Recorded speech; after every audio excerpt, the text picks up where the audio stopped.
शिवरात्रि के दिन रात्रि को चढ़ाया गया गेहूं का दाना अगर जिसके यहाँ 30-30 साल तक भी औलाद ना हो उसके घर में भी भगवान बच्चा दे देता है। वंश की वृद्धि नहीं है।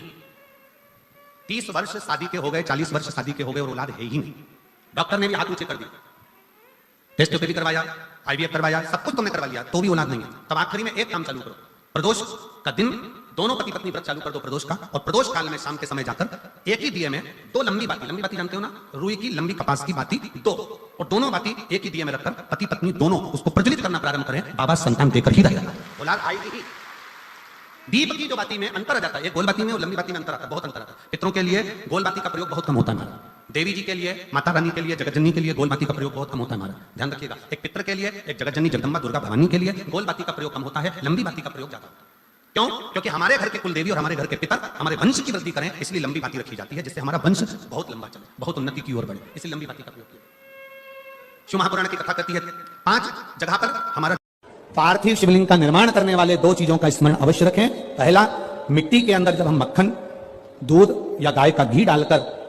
शिवलिंग का निर्माण करते हैं, जिसके घर में वंश नहीं बढ़ता, 20 साल, 25 साल, 15 साल, 12 साल हो गए हों और जिसके घर में बच्चा ना हुआ हो, हम उनसे भी निवेदन करेंगे कि प्रत्येक प्रदोष, प्रत्येक शिवरात्रि, हर महीने प्रदोष आती है, हर महीने शिवरात्रि आती है, प्रत्येक शिवरात्रि, प्रत्येक प्रदोष को आप मिट्टी के अंदर मक्खन या गाय का दूध या गाय का घी, देसी गाय का मिलाकर शिवलिंग बनाकर उसकी पूजन करना प्रारंभ करें। 1 साल पूरा नहीं होगा, भले 20 साल हो गए होंगे और आपका गर्भ जरूर फेरेगा, ये निश्चित।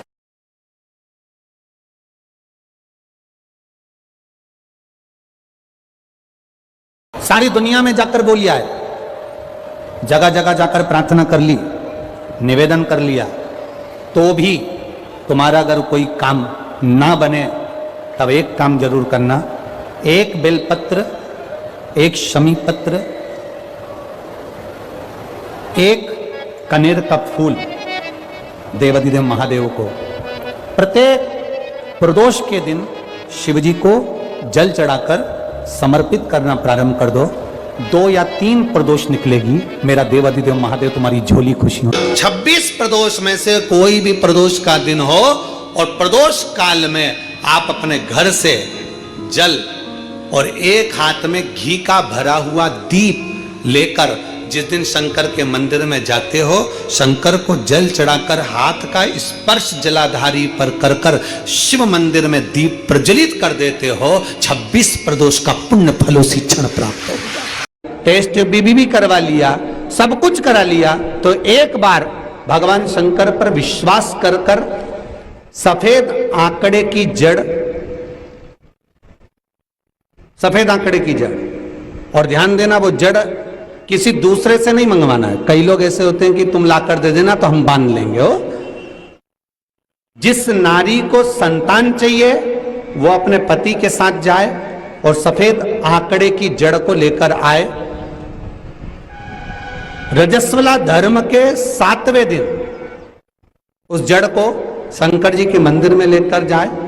तुमरुका जी का नाम लेकर 21 बार घुमाए और फिर आखिरी में अपना नाम और गोत्र बोले, पति का नाम बोले, झोली पसार कर बाबा से विनती कर कर कि मेरे घर में भी संतान हो, ऐसी प्रार्थना कर कर उस जड़ को ला